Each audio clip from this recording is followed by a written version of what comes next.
अतः मेरे प्रियो, यदि कोई अन्य जाति भाई मुझे सुन रहा है तो वह भली भांति जान ले कि हम किसी का धर्मांतरण नहीं करते।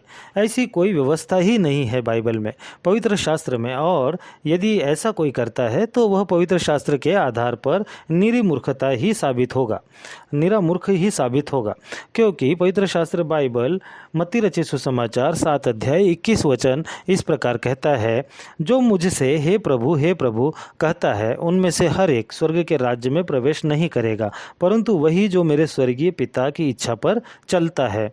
तो मेरे भाई और बहनों, कोई भी धर्मांतरण करके परमेश्वर के राज्य में प्रवेश कर ही नहीं सकता जबकि वो स्वर्गीय पिता की इच्छा पर न चले, अर्थात अकॉर्डिंग टू बाइबल, अर्थात बाइबल के आधार पर जो उसकी जीवन शैली का बाइबल उल्लेख करता है। प्रभु यीशु मसीह जिस प्रकार अपने जीवन को जिया, यदि उस प्रकार कोई अपने जीवन को नहीं जीता और अपनी ही मनमानी करता है, जैसा वो पुराने जीवन में जीता था वैसा ही जीवन यदि वो सुचारू रूप से चलाता है प्रभु में आने के बाद भी, और प्रभु के विश्वास में आने के बाद भी, मैं धर्मांतरण की बात नहीं कर रहा, धर्मांतरण तो हम सिरे से खारिज ही करते हैं, हमको ज़रूरत ही नहीं है धर्मांतरण करके कोई आए, हम तो चाहते आओ ही मत, तुम वही भले हो जा हो, तुम वही पड़े रहो, तुम उसी योग्य हो, उसी लायक हो, तुम वही पड़े रहो।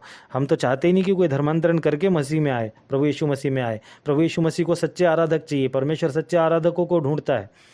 आगे वचन कहता है, वचन खुद इस प्रकार कहता है कि जो मुझसे हे प्रभु कहते हैं उनमें से हर एक स्वर्गीय के राज्य में प्रवेश नहीं करेगा, परंतु वही जो मेरे स्वर्गीय पिता की इच्छा पर चलता है। यहाँ पे स्वर्गीय पिता की इच्छा महत्व रखती है।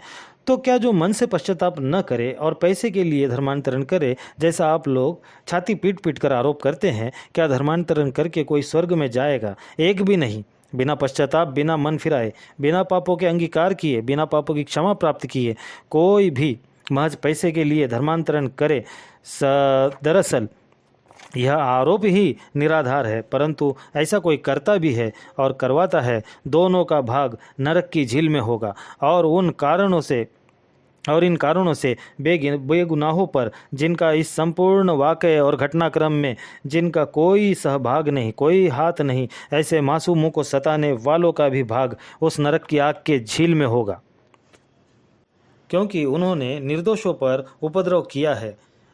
नहीं, यह मैं किसी को श्राप नहीं दे रहा, यह पवित्र शास्त्र बाइबल का विधान है।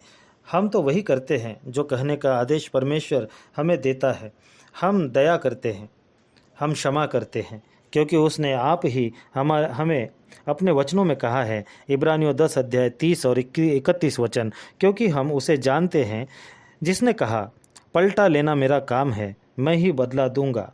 और फिर यह कि प्रभु अपने लोगों का न्याय करता है। 31 वचन